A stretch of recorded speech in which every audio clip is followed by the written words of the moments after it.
La version d'Abi dit, écris la vision, grave-la sur des tablettes afin que celui qui la lit puisse courir. La version Semeur dit qu'on la lise couramment. Ça veut dire quoi? Après une prophétie vient le mouvement.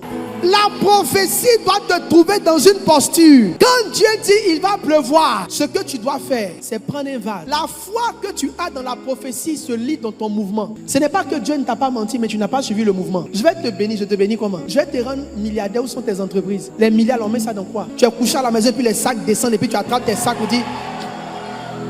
Il y a quelque chose que tu es en train de faire dans quoi la prophétie va rentrer pour se manifester. Les gens qui ne voient pas les prophéties ne sont pas en train de courir avec la prophétie. Il y a une chose que tu es en train de faire dans quoi le Saint-Esprit va envoyer la prophétie et il va la matérialiser. Tu serais un grand enseignant, ça veut dire que tu es en train de lire des livres. Il dit à Timothée, applique-toi à la lecture. Toi tu es couché et puis tu dis non que Dieu va t'utiliser.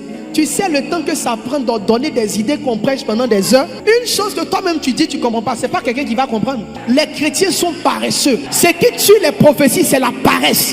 La paresse est plus dangereuse que la sorcellerie. Le démon des chrétiens qui les met en retard, c'est la paresse. Il dit un peu dormi paresseux, la pauvreté te surprendra.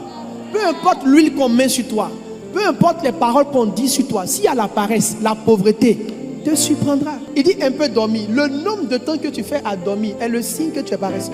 Tu dors trop. Tu as une grande destinée. Tu gaspilles la plupart de ton temps dans des choses inutiles et éphémères. Tu seras une chanteuse internationale. Numéro 1, il faut aller apprendre la musique. Va faire solfège.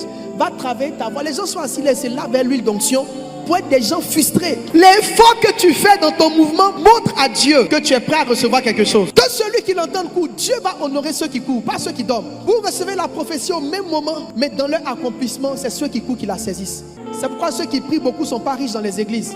Il y a un groupe, ils ne prient pas beaucoup, mais ils savent aller travailler. Ils savent se lever le matin.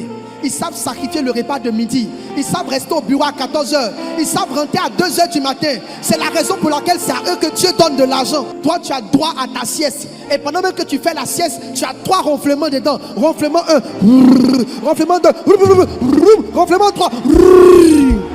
Et tu es enrobé de pauvreté.